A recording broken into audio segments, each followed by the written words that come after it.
자, 두 분과 함께 점심시간에 나눌 수 있는 이야기. 사실 오늘 점심이 입으로 들어가는지 코로 들어가는지 모를 것 같은데 3000피 코앞인데 빅테크 조정 찬바람. 많은 분들이 의아하실 겁니다. 왜 떨어지는지 이유를 한번 찾아서 두 분과 함께 이야기 나눠보겠습니다. 경제 유튜버 돈쌤 정현두님, YMG 글로벌 팀장 우리 박종훈 팀장님 모셨습니다. 어서 오세요. 네, 반갑습니다. 네. 안녕하세요. 오늘은 두 분께서 주린이를 위로하는 마음으로 주린이를 이해시키는 마음으로 중학생한테 설명하듯이 차근차근 왜 떨어지는지 앞으로 얼마나 갈 수 있는지 그거를 잘 설명해 주시면 좋을 것 같습니다. 자, 일단 오늘 장애에 대한 코멘트를 짧게만 하나씩 들어본다면 돈쌤님?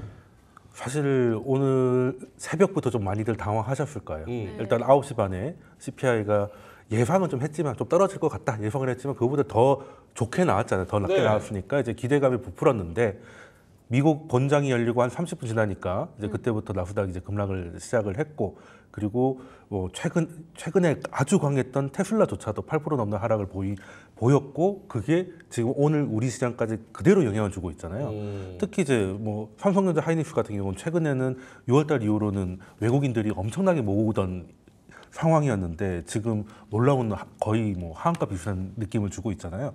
약간 그 뒤통수 맞은 느낌이 없지 않아 있을 것인데 근데 이게 이해를 해야 될 게 시장 내러티브를 좀 읽어야 된다.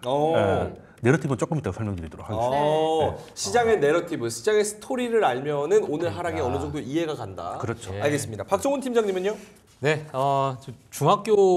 중학생을 앞에 두고 얘기를 해야 되는데 맞습니다. 내러티브 영어를 썼어요. 내러티브 중학생들 이해하기 힘듭니다. 내러티브. 요즘 중학생 영어 잘한다고 합니다. 아, 그래요? 네네네. 알겠습니다. 제가 이해 못하는 거죠. 자, 저도 오늘 사실 미국 아침에 제가 이제 보면서 정말 깜짝 놀랐습니다. 정말 깜짝 놀랐고 사실 제가 아침에 일어나서 바로 체크했던 건 CPI였어요. CPI가 어떻게 나왔나 이런 생각을 하면서 딱 체크를 하고 너무 괜찮게 나왔구나라고 보고 나서 그다음에 이제 맵을 딱 보니까 이 무슨 일이야 이런 많은 분들께서 그런 생각하셨을 거라고 생각이 들고요. 사실 오늘 지금 뭐 삼성전자, SK 하이닉스 할 거 없이 뭐 2%, 3%대의 조정을 지금 주고 있는 상황이다 보니까 많은 분들께서 지금 이 상황의 어떤 분위기 전환을 어떻게 우리가 받아들여야 될까를 다 똑같이 생각하고 계시지 않을까라고 생각이 듭니다. 자, 오늘 제가 좀 말씀드리고 싶은 부분이 뭐냐면 일단은 CPI가 내려가고 있는 상황, 노동시장이 약간은 조금은 좀 우려가 되는 상황이죠. 실업률이 조금씩 튀어오르다 보니까 그러다 보니까 제롬 파월 의장이 과거와는 다른 뉘앙스의 어떤 이야기를 좀 했어요. 금리 인하에 대한 필요성을 이제 좀 강조했던 부분인데 그럼 금리 인하가 되고 나서 그럼 시장에 어떤 변화가 있을 것인가에 대해서 오늘 제가 중점적으로 중학생들한테 얘기한다고 생각하고 한번 제가 설명을 드리도록 하겠습니다. 알겠습니다. 두 분이 자료를 굉장히 많이 준비해 오신 것 같은데 일단은 자 스토리라인은 이렇습니다. 물가가 어느 정도 떨어진다. 그러면은 미국의 중앙은행이 금리 인하를 할 수 있는 여력이 더 넓어진다. 그렇죠. 그렇다면 금리 인하를 한다면 돈을 빌려서 여러 가지 사업들과 리스크 있는 사업을 하는 성장주의 개념으로는 훨씬 더 좋아야 되는데 기술주는 대표적인 성장주 아닙니까? 그럼 기술주가 올라야지 맞는 거지 라는 생각이 드는데 전혀 반대되는 상황이 나왔거든요. 박종훈 팀장님, 요거 금리 인하까지 기대감까지 짚어주면서 요 스토리라인의 디테일을 좀 설명해 주시면. 알겠습니다. 자, 화면 한번 띄워주세요. 화면 한번 띄워주시면요. 지금 7월 10일 오늘 현재 기준으로 보게 되면 페드워치 툴의 금리 인하 기대감, 특히 9월 금리 인하 기대감이 84%입니다. 정말 많은 수치고 가장 최근에 보였던 것 중에 가장 높은 수치를 지금 나타내고 있는 상황이고요. 바로 일주일 전으로 우리가 넘어가게 되면 7월 4일 기준이에요. 7월 4일 기준으로 9월 금리 인하가 그때 당시에 66%였어요. 그러니까 지난 일주일 동안에 제롬 파월 의장의 여러 가지 금리 인하에 대한 시그널도 슬쩍슬쩍 이렇게 시장에서 이제 얘기를 좀 해줬고, 그리고 이제 실질적으로 CPI가 하락을 하다 보니까 금리 인하에 대한 기대감, 또 실업률이 튀어오르다 보니까 또 금리 인하에 대한 기대감이 시장에서 계속 나오고 있는 상황이거든요. 자, 근데 오늘 그러면 기술주들이 빠져서 많은 분들께서 정말 우려를 하고 있는 상황인데 우리가 뭐 S&P 500이라는 종목들을 보게 되면 미국의 상위 500개 기업입니다.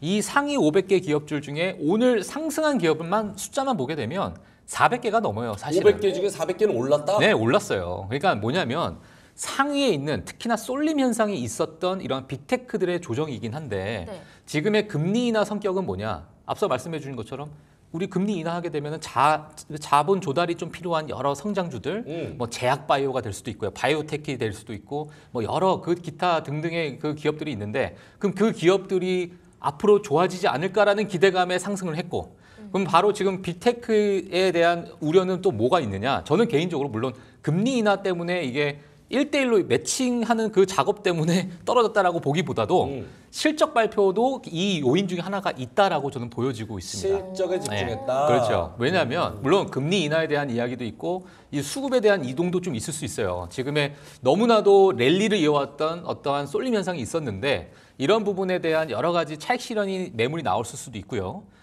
그리고 지금 이제 앞으로 오늘부터 이제 실적 발표가 시작됩니다. 미국에서.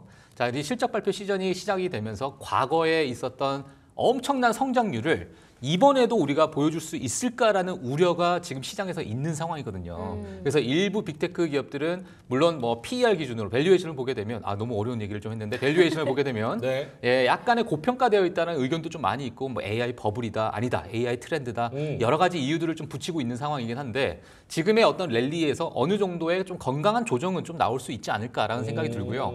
이번에 마찬가지로 또 가이던스가 중요합니다. 앞으로 하반기 우리 어떻게 될 것 같다라는 가이던스 또는 2025년 우리의 방향성이 어떻게 될 것 같다라는 그런 부분이 중요하니까 그런 부분에 우리가 좀 집중을 하셔가지고 좀 실적 발표도 좀 예민하게 좀 지켜봐야 되지 않을까 이렇게 보여집니다. 예. 금리 인하라는 매크로적인 호재보다는 실적 그래서 잘 나와? 결국은 장이 정상화되면서 얘네들이 얼마만큼의 실적을 가성비 있게 내는지를 좀 집중해서 봤다. 열심히 설명해 주셨는데 주린이 알아들었습니까? 알아듣긴 했는데 좀 궁금한 게 더 있어요. 네, 질문하시죠. 오히려 실적이 조금 좋지 않더라도 앞으로의 가능성이 계속 유망하면 네. 그걸로도 기대치가 높아질 수 있다라고 생각을 하고. 질문 좋다. 네, 그리고 또 기대감으로 가는 거지 네. 주식은. 네, 뭐 실적 맞아요. 뭐 그렇죠. 뭡니까? 뭐 한미반도체가 그리고- 네. 기대감이 좋나 보네요.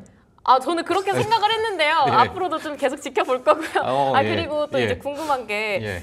요즘 또 버블 얘기들도 되게 많이 나왔었잖아요. 버블. 그럼 그거하고도 다 연결이 되는 건지 어차피 앞으로 계속 유망할 거라고 저는 뭐 반도체 계속 성장할 거라고 막 그랬는데 계속 오르지 않을까요? 왜 네. 갑자기 버블 기대되다가 질문은 또 이쪽으로 한번 해볼까요? 버블 담당이시거든요. 네. 버블 저기 담당. 주세님. 예. 저 처음에 내러티브 얘기했으니까 내러티브 한번 정리하고 가죠. 좋아요. 지금 사실 저는 어제 개인 방송에서는 그 9시에 시작을 하는 네네. 거기 때문에 저녁 9시? 예, 그러니까 9시 반에 CPI가 나오잖아요. 그렇죠. 그래서 발표 전에 구독자들한테 얘기를 했었거든요. 만약에 CPI가 좋게 나오면 나스닥보다 러셀을 봐라. 오 진짜요? 예, 예.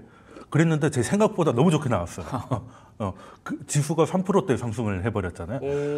왜 그런 생각을 했냐면 네네. 지금까지 AI니 성장주냐 하면 보통 성장주라고 하면 금리 인하의 수혜주다. 그렇죠. 그렇게 하는데 지금 금리 인하에서 AI 주들이 여기까지 온 게 아니잖아요. 오히려 금리는 높아지고 있는 상황. 정책 금리는 높고 장기 금리도 올라가는 상황에서도 더 올라갔거든요.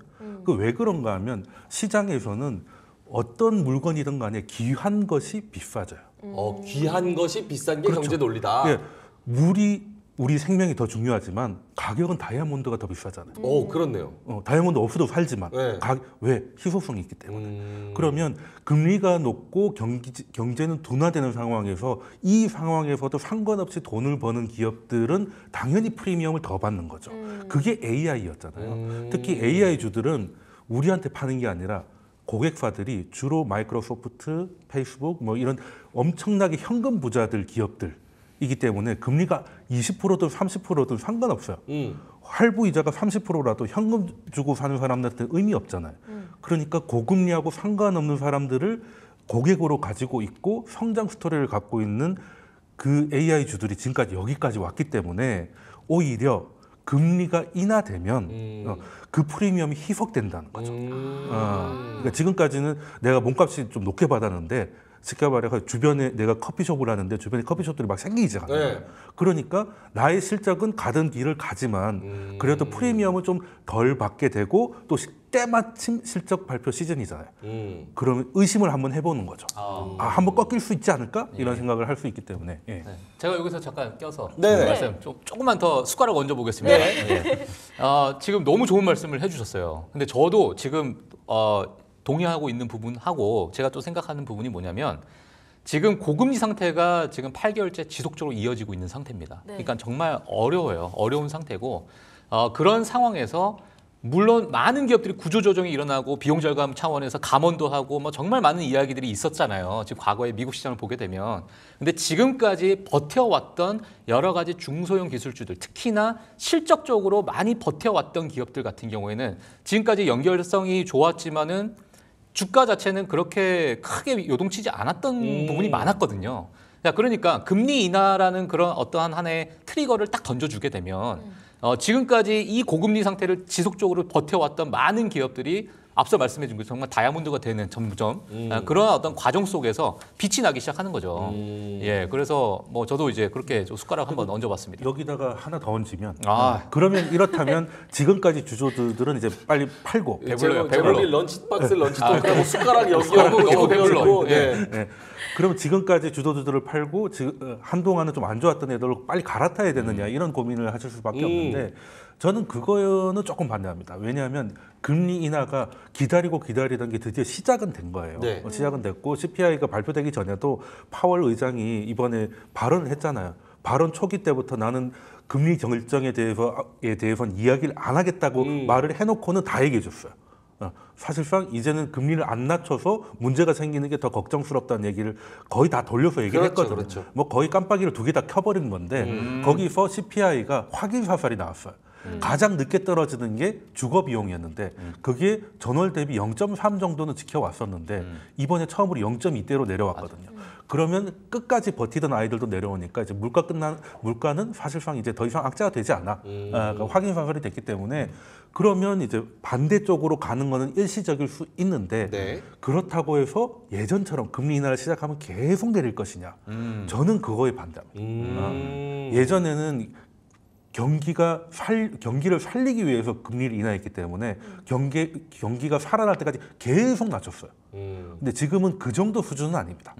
한 번, 두 번 낮췄다가 좀 지켜봤다가 안 되면 한 칸 더 낮췄다가 괜찮아지면 한 칸 올렸다가 94년, 95년 흐름을 가져갈 수 있어요. 그렇다면 금리 인하 후의 주보다는 지금까지 갔던 아이들이 실적으로 증명을 해내면 다시금 갈 수 있다. 저는 그런 가능성이 아직은 좀 높다고 봅니다. 물론 실적을 봐야 되겠죠. 예. 자, 여기에 제가 또 한 번 숟가락을 또 얹어요? 네, 지금 뭐 도시락 먹방 찍습니까? 아니, 지금 도시락 까먹는 애들이 좀 많이 보여요, 중학생들. 오케이. 예, 그래서 지금 약간 졸 수도 있으니까. 네. 자, 화면 한번 보도록 하겠습니다. 제가 지금 사실 이번에 지금 시점에서 가장 중요한 아마 데이터가 아닐까라고 생각이 들어요. 지금 요 화면 한번 보시게 되면 미국 S&P 500의 분기별 EPS 성장률 전망입니다. 전망인데 요 남색깔이 지금 M7이라고 보시면 돼요.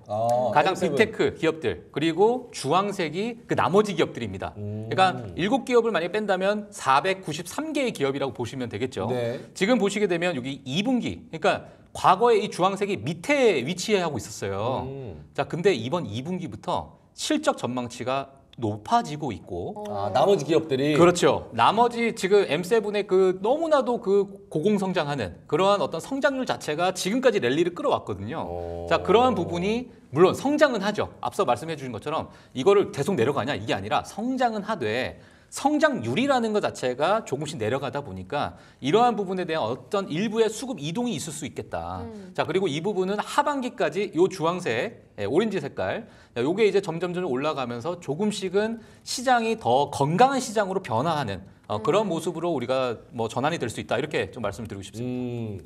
그러니까 지금 빅테크 애들은 사실 밸류에이션, 가치평가 측면에서는 PER 기준으로 비싸다라는 의견도 꽤 있기 때문에 논쟁이 있죠. 네, 금리 인하가 본격적으로 된다 그러면 나머지 애들 490개 기업들도 꾸준히 올라와주고 있고 EPS도 턴어라운드 하고 있기 때문에 얘네를 오히려 노려보는 게 훨씬 더 괜찮을 거다라는 판단이 있었다는 거잖아요. 네, 저는 조금 경계할 부분도 없지 않아 있다고 봅니다. 네. 지금 쏠림이 좀 해소되는 거는 건강해지는 거예요. 그런데 그 쏠림 해소 이후에 그러면은 그 M7 외의 아이들이 얼마나 더 이제 이거를 회복을 넘어서 이제 성장으로 갈 수 있느냐 이 고민을 해야 되는데 지금 당장은 좋아 보여요. 특히 이제 대선 앞두고 트럼프의 당선 가능성이 높아지면서 그 지금 주식시장은 2017년을 좀 기억을 되살리고 있는 것 같아요. 감세에 대한 기대감이라든지 그래서 시장이 갈 수 있는 그런 분위기를 만들어줬지만 연말이 되고 이제 선거 이벤트가 끝이 나면 우리가 너무 달렸던 거 아닌가라는 생각을 좀 할 수 있어요. 지금 소비재 같은 경우는 뭐 나이키도 그렇고 이제 좀 안 좋은 모습들이 많이 나오고 있거든요. 네네. 그 미국의 경제 지표가 좀 2분기 이후로 둔화될 가능성이 높다고 봤는데 생각보다 좀 빠르게 둔화되고 있어요.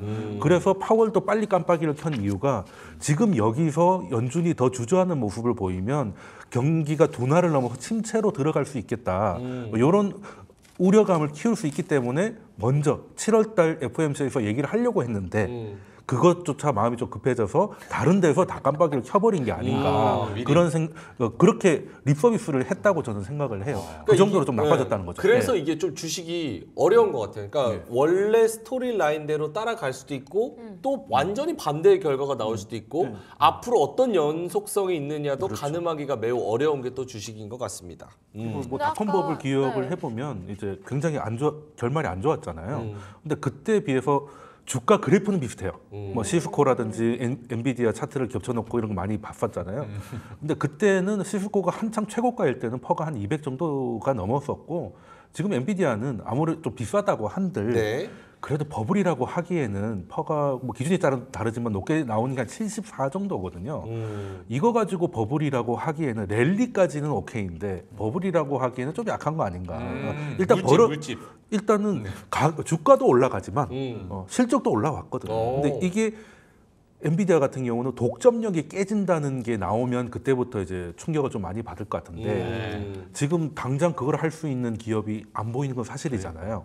그러니까 독점력이 깨질 때까지는 이게 버블이라는 건 사후적인 거니까 랠리는 좀 기간 조정을 거치고 쏠림 해소를 거치고 나서도 실적으로 증명이 되면 다시금 이어갈 수 있지 않을까. 이거 바꿔야 돼요. 제목을 이제 AI 버블이 아니라 네. 뭐 AI 뭐 랠리다. 아니 네, 이 물집이다. 물집. 작으니까 지금. 그 정도 그거 아니야? 이 정도 버블이 물집이면은 아니고 병원에 가야 될 것 같아요. 버블은 종기. 이만한 거고. 그렇지. AI 종기. 정도. 여드름. 여드름. AI 여드름 좀 작은 버블. 작은 버블, 여드름, 종기 뭐 이런 거. 물집 네, 좋습니다. 바뀌어야 됩니다 이제. 자, 알겠습니다. 주린이 어떻게 다 소화가 됩니까? 소화가 열심히 하려고 했습니다. 네. 밥 숟가락을 너무 얹어 주셔가지고. 그 다음에 궁금한 건 없어요? 네, 저 아무래도 오늘 주식 샀잖아요. 그러다 보니까 또 미국 증시에 가장 많은 영향을 받는 게 또 국내 증시라고 들었는데 아무래도 제가 국내 주식을 샀다 보니까 또 궁금하기도 해요. 이게 네. 어떤 영향을 줄지 좀 오를 수 있을까요? 한미 반도체 오를 수 있겠냐? 아니요. 저희 말씀이신가요? 코스피 시장, 우리 국내 시장 어떻게 될지 좀 일단 궁금해지는데. 분위기는 나쁘진 네. 않습니다. 오늘 같은 경우는 조금 이제 실망스럽긴 하지만 일단 우리나라는 삼성전자 하이닉스가 1, 2등이잖아요. 네. 이게 반도체가 잘 나가면 뭐 3,000이든 이게 갈 수 있는 것인데 지금 반도체는 사이클이 시작이 됐지 않습니까? 보통 시작되면 짧아도 2년이기 때문에 저는 가능성이 좀 높게 보는데 그 안에 그냥 이렇게 가는 게 아니라 이게 흔들면서 가니까 거칠게 가니까 이제 투자자들의 좀 피로도는 높아질 수 있겠지만 반도체와 자동차가 나쁘지 않은 환경에서는 코스피가 그렇게 슬픈 상황은 아닌 것 같다라는 거죠. 저는 이제 사실 그 국가 차원으로 보게 되면 우리나라도 전 세계 주식 비중에서 한 1.8%밖에 안 돼요. 그러니까 2%뭐 시총에 따라서 조금씩 변화가 있긴 하지만 자, 근데 이거 만약 국가 자체를 우리가 종목이라고 생각한다면 우리나라는 어찌 보면은 중소형 성장주죠. 네. 예, 그러다 보니까 물론 이제 그 안에서 여러 가지 섹터별로 조금 차이가 있겠지만 최근에 뭐 미국 증시가 랠리를 하고 있고 이머징 국가들이 정말 바닥을 기고 있었던 상대적으로 너무나도 특히나 국내 증시는 그렇게 좋지 않았었거든요. 자, 그러다 보니까 금리 인하라는 시그널이 오게 되면 모르겠습니다. 지금의 이 시장 상황은 어떻게 이 부분을 소화를 하는 그 과정 속에 있다라고 보여지고 이게 금리 인하가 이제 시작이 된다 하면 국내 증시도 어느 정도 조금은 과거에 정말 많이 깨졌었던 종목 위주로 조금씩 움직이면서 네, 저는 이제 뭐 다시 좀 회복을 하는 그런 구간이 좀 오지 않을까라고 저는 개인적으로 생각하고 있고 반도체도 앞서 말씀해 주신 것처럼 저는 일부 조정이라고 생각을 합니다. 개인적으로. 물론 이 기간에 대한 부분은 우리가 조금은 지켜보면서 이제 뭐 실적 발표나 여러 가지 이런 부분을 보면서 우리가 봐야겠지만 일부 뭐 조정이 있을 거라고 생각이 들고 뭐 AI도 뭐 말도 저도 마찬가지로 동의하는데 뭐 버블이라고 아직 보기에는 네. 사실 과거에 정말 버블은 분위기가 막 정말 2002년 월드컵 수준이에요, 사실. 근데 지금 그 정도까지는 아니거든요. 맞아요. 예, 그러다 보니까 자, 이런 부분에 대한 모멘텀도 조금은 더 이어지지 않을까 저는 개인적으로 이렇게 보고 있습니다. 그리고 제가 좀 팁을 드리고 싶은 게 미국 시장이 중요하긴 한데 미국 시장을 어떻게 활용할 것인가에 대해서 팁을 좀 드리면 네. 우리 주로 보면 이제 나스닥을 많이 봅니다. 근데 나스닥에서 봐야 될 거는 어떤 섹터가 가고 있느냐. 뭐 AI가 가고 있느냐, 바이오가 가고 있느냐. 그 섹터를 선택할 때는 나스닥에서 보고 우리나라 전체 시장을 볼 때는 러셀을 봐야 돼요. 아까 말씀하신 대로 미국 입장에서는 한국은 중소형주에 가깝기 때문에 그리고 이제 사이클을 타는 산업이 많기 때문에 중소형주가 미국에서 잘 나가면 대부분이 좀 위험 자산 쪽으로 자금이 이동했다고 봐야 되는 거잖아요. 그럼 이제 한국이나 이머징에도 기회가 있었고 그래서 오늘은 좀 흔들리고 있지만 오늘 새벽에 러셀이 이제 3% 이상 강세를 보인 거는 네. 이게 단기적으로는 쏠림 해소와 순환매 때문에 시장이 조금 흔들릴 수 있겠지만 중장기적으로는 우리 국내 시장에 전혀 나쁠 게 아니라는 거를 보여주는 것이고 바이오 같은 경우도 어제 미국이 좋았으니까 우리도 지금 반응을 하고 있거든요. 그래서 지금은 이제 쏠림 해소 때문에 약간 왜곡 현상이 발생을 했다. 그리고 우리나라 주식이 뭐 미국보다 못하다 뭐 그런 얘기를 1년 자주 하는데 사실 잘 나가는 섹터 기준에서는 거의 똑같이 갔어요. 근데 주가 지수가 나빴던 거는 뭐 2차 전지나 이런 애들이 이제 조정을 받으면서 지수를 조금 누르는 게 있었기 때문에 지수하고 종목의 분위기가 굉장히 좀 달랐던 게 지난 시간이었는데 그것도 조금 해소가 될 시간이지 않을까라고 해서 러셀을 우리나라 전체 자금을 보려면 러셀을 보시고 국내에서는 고객 예탁금을 보시고 어느 섹터에 종목을 골라야 될지는 나스닥에서 찾으시면 된다. 그래서 한미반도체 간다고 하는 겁니까? 뭡니까? 지금 뭐예요? 지금 지금 홍채가 많이 흔들리고 있어요, 지금. 네. 주린이 입장에서 제가 팁을 드리자면 네. 이렇게 아사모사 뭔가 갈 것 같이 뭔가 이렇게 딱 얘기하는 사람들 조심해야 됩니다. 결국 다 듣고 나면 그래서 이거 뭐 간다는 거야 맞다는 거야 이런 생각이 드니까. 그래도 알겠습니다. 어쨌든 긍정적으로 말씀해 주신 것 같은데요. 외국에서 이제 좀 위험 자산으로 많이 들어갔으니까 외국인들이 또 국내 시장에 들어올 수도 있는 거고 그렇게 좀 긍정적으로 평가해 그리고 주신 것 금리를 같아요. 올리든 낮추든 반도체는 필요합니다. 지금은 어쩔 수 없는 거고 반도체라는 게 저기가 잘 되면 우리도 해봐야지 바로 할 수 있는 게 아니잖아요. 중국도 뭐 180조를 부었지만 쉽지 않은 상황이고 그래서 반도체가 게다가 요즘은 또 AI 관련해서 HBM만 얘기하는데 그 사이에 예전에 디램이나 낸드 같은 레거시들도 지금 많이 살아나고 있고 가격도 올라가고 수출 물량도 늘어나고 있어요. 지금 우리나라 뭐 수출 데이터 발표되면 전부 다 반도체가 견인하고 있거든요. 그러니까 이게 한 번 시작되면 반도체도 사이클이 있어서 어느 정도는 갑니다. 그럼 오늘 한미반도체 사실래요? 뭐 사실 물량이 부족하신 분들은 눌림목 매수를 아니 본인 물량은 부족하신 분들 말고. 저는 반도체가 이미 많습니다. 아 이미 많아서 한미반도체도 같이 가지고 약간 계시죠? 주저주저하셨어요, 지금? 지금은 한미반도체는 다른 반도체를 갖고 이거 막 없잖아. 이렇게 된다니까 결국은. 장기적으로 보고 반도체 투자했어요. 금리가 내리다 장기적으로. 오르든 반도체 가면 결국 본인은 없어 포트에 맞죠? 근데 다른 반도체가 많아요. 다른 반도체. 전자닉스 이런 한미반도체 거 왜 있습니다. 없어요? 그때 이제 차트가 좀 흔들리면서 기계적으로 매도를 하기 때문에 네. 그 한미반도체는 이제 매도가 나갔죠. 흔들릴 지금 때. 또 더 내려왔으니까 이제 근데 저는 일단은 내려갔다고 그냥 사는 스타일은 아니고요. 이게 그냥 반등을 넘어서 뭔가 새로 추세를 만든다고 판단해야 이제 들어가기 때문에 이게 우리들 말로는 이제 한번 올랐다가 베이스를 만들고 다시금 올라갈 때 그 응축을 했느냐, 요걸 변동성을 줄였느냐 이런 것들을 보고 들어가기 때문에 네. 그렇죠. 결국 지금 안 산다는 거예요. 고수가 지금 또 되고 싶네요. 주식 고수. 반도체는 많이 있어서. 박정훈 팀장님, 네.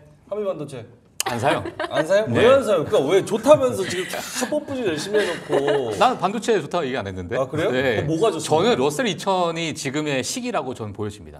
이거 매우 중요한 포인트예요. 그러니까 그 동안에 M7의 시대였고, 그 다음에 뭐 빅테크의 시대였고, 뭐 이런다면 지금 금리 인하가 본격적으로 얘기하면 지금 이지혜님도 위에서 코스피가 러셀 2000이랑 동급이라던데 진짜 맞을런지. 그러니까 동조화가 돼서 예, 동조화가 미국도 된다는 거죠. 다른 주식들이 가는 것처럼 코스피에서 오늘 완전히 색깔이 다른 종목들이 움직이거든요.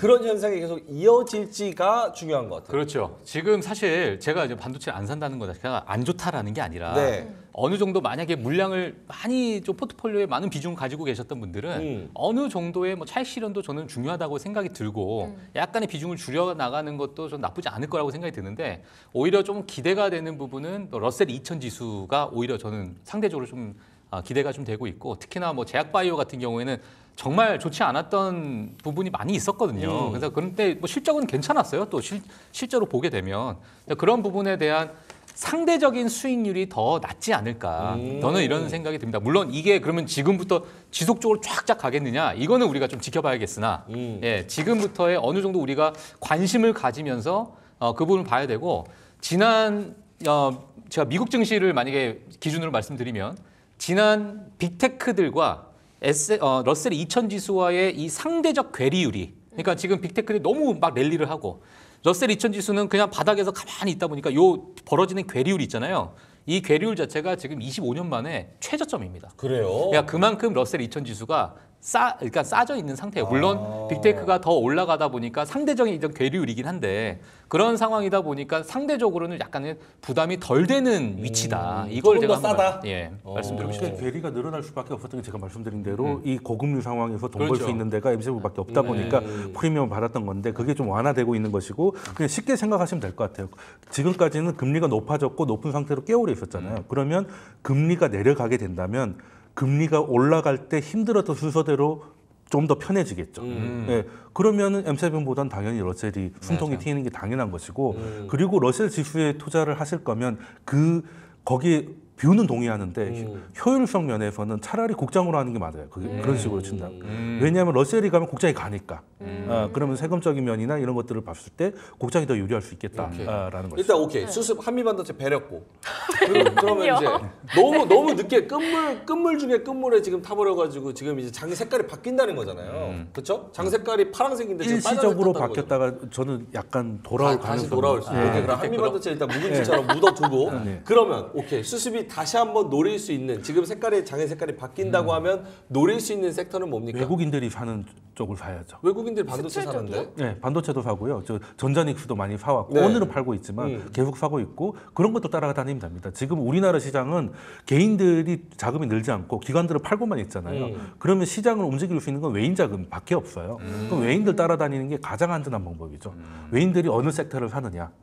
그래요? 근데 외국인들이 삼성전자, 하이닉스 사면 한미반도체도 같이 어느 정도 그렇죠. 근데 한미 반도체는 HBM이 이제 더 연결이 돼 메인이니까? 있고 레거시 쪽이 아니잖아요. 예, 그러니까 HBM이 더 주목을 받으면 AI가 보란 듯이 반등을 하면 한미 반도체도 또 반등을 하겠죠. 근데 그게 아니라 그냥 반도체 전체 업황이 그냥 가는 거라면 좀 다를 수 있겠다. 그런 말씀드리고 그냥 외국인들 따라다니셔라. 외국인들 따라다녀라. 네. 박종훈 팀장님. 네, 저는 사실 뭐 섹터로 보게 되면 전 제약바이오를 좀 보고 있습니다. 제약바이오. 네, 제약바이오를 좀 보고 있고요. 그리고 뭐 주린이한테 제약바이오 사라고. 바이오 어려워요. 아니 사라는 게 아니죠. 사라는 게 아니라 그냥 골로 보내려고. 오케이. 저는 이제 제약바이오. 네, 그리고 저는 개인적으로 이제 미국에 상장되어 있는 제약바이오, 특히나 이제 헬스케어 업종들을 저는 좀 눈여겨 보고 있는 상황이고요.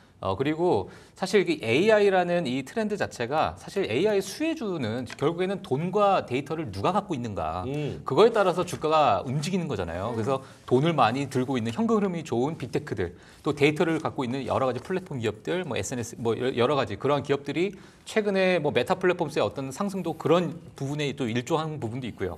자, 그러다 보니까 이러한 어떤 특성을 가진 AI가 제약바이오의 어떤 협업을 통한 여러 가지 신약 개발 또는 이런 부분에 대한 기대감이 다시금 또 시장에서 또 금리 인하 시점에서 관심을 받게 되면서 이렇게 좀 연결성을 좀 가지는 그러한 어떤 트렌드를 가지고 앞으로 향후도 나오지 않을까 저는 개인적으로 그렇게 보고 있습니다. 어때요, 주린이? 오늘 여러 가지 이야기를 들어보니까. 바이오는 좀 무서워요. 바이오 무서워요? 좀 재밌는 거 있어요, 이 시장에서. 뭐 대왕고래, 초전도체, 제약바이오 이런 거 재밌습니다. 꼼꼼히 계속 눈여겨보겠습니다. 특히 눈여겨보지 마세요. 외인들의 네, 유입을 흘려드리고. 위주로. 도파민 중독에 빠질 수도 있어요. 우리 그러면 시청자분들한테 장의 색깔이 바뀐다? 그리고 만약에 지금 장의 색깔이 바뀐다라고 얘기하는 게 다시 한번 또 변화가 있는다면 그 트리거는 뭐가 될까? 저는 그 외국인들의 이제 움직임에 달렸다고 봐요. 지금 이제 시장이 7월달 들어서 굉장히 좀 급변하는 모습을 보이고 있는데 그렇다고 해서 외국인들이 특정 세트를 매수하다가 갑자기 매도로 바뀌었다든지 그런 건 아직 아니거든요. 예, 그렇기 때문에 그냥 그 흐름대로 따라가는 것이 확률이 좀 높을 것이다. 현재 주포는 외인이니까. 우리나라 수급은 외국인들 뭐 사는지 보고 그때 이제 분위기 따라 느낌 그렇죠. 따라. 박종훈 팀장님은요? 국내요? 아, 미국 주식하라고. 예, 하고 있어요? 아까 숟가락을 다 얹어가지고 네. 이제 숟가락 남은 아니, 숟가락이 그럼 없어요. 주린이가 국내 주식하는 거는 괜찮은 겁니까 지금? 혹은 저는 국내 시장 좋습니다. 괜찮아요? 예, 좋아요. 예, 좋다고 생각이 들고. 근데 상대적으로 뭐 늘 제가 말씀드리지만은 상대적으로 저는 좀 저렴한 주식, 그러니까 저렴하다는 것 자체가 그냥 단순히 가격이 낮다가 아니라 실적을 어느 정도는 회복을, 그러니까 극복을 하고 있고 어느 정도 잘 버티고 있는 기업들 한해서 하지만 주가가 자체가 프리미엄이나 여러 가지 이런 것들이 없는 상황. 와. 그러니까 금리 인상을 그대로 두들겨 맞았던 그런 기업들 위주로 조금 공부를 해서 카카오 같은 거. 예, 어느 정도. 예, 오. 네이버 카카오도 사실 지금 시기에서는 전 나쁘지 않다고 보고 카카오 있거든요. 사시겠어요 그럼? 네이버를 사겠습니다. 네이버를 사요? 차라리. 예. 그래요? 예, 네이버가 정말 아직은 뭐 돈을 오. 열심히 잘 벌고 있기 때문에 네. 예, 뭐 저는 이제 개인적으로 그렇게 보고 있기 때문에 오케이. 그래서 가격대가 정말 적정한지 좀 어떤 기업이 좀 싼지를 좀 공부를 해야 되는 시기가 아닐까 예, 이렇게 보여집니다. 알겠습니다. 그 채팅창에서 합리적인 의심으로 요 종목 한미반도체는 테이버가 추천해 줬냐는 그런 의견이 있는데. 어제 저 불만나는 리포트에서 첫 번째로 다뤘는데 어. 리포트 막 공부를 하니까 저는 오 이거 대박이잖아 약간 이래가지고 당장 사야겠어. 그리고 오늘 딱 9시 땡 하자마자 구매를 했거든요. 다 좋아 보여요. 근데 불변의 법칙이 있어요.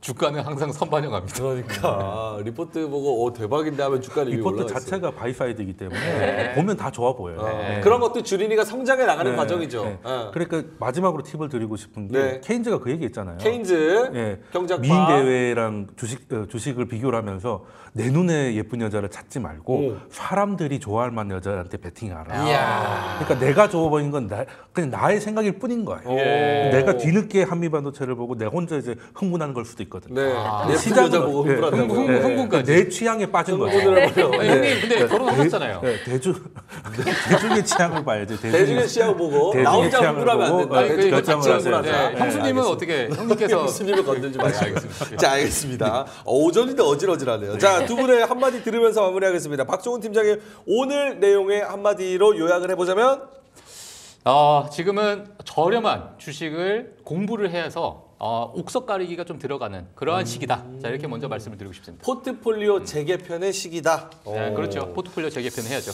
정현주 쌤은요? 저는 이제 금리 인하가 현실화가 됐으니까 이제 단기적인 자금 순환에 대비할 필요가 있겠다. 두 분 다 어느 정도 장의 색깔이 바뀐다는 거에 동의를 하시는 거고 오늘 국내 장도 얘네가 오르네? 라는 종목들이 몇 개 튀어오르고 있기 때문에 그 부분을 잘 파악을 해야 된다. 그리고 그 변화를 감지할 수 있는 것 가장 중요한 요소는 외국인들의 수급 잘 지켜봐야 된다. 오케이, 알겠습니다. 자, 그러면 두 분과는 여기서 인사를 좀 드려보도록 하겠습니다. 오늘 점심 드시면서 3,000피에서 꺾이는데 오늘 포트폴리오 어떻게 하고 있어? 요거 빅테크들의 시대가 좀 지나간다는 얘기도 있던데 라는 부분에서 토론을 해보시면 매우 좋을 것 같습니다. 자, 경제 유튜버 돈쌤 정현두님 그리고 YMG 글로벌 박종훈 팀장님과 함께했습니다. 두 분 고맙습니다.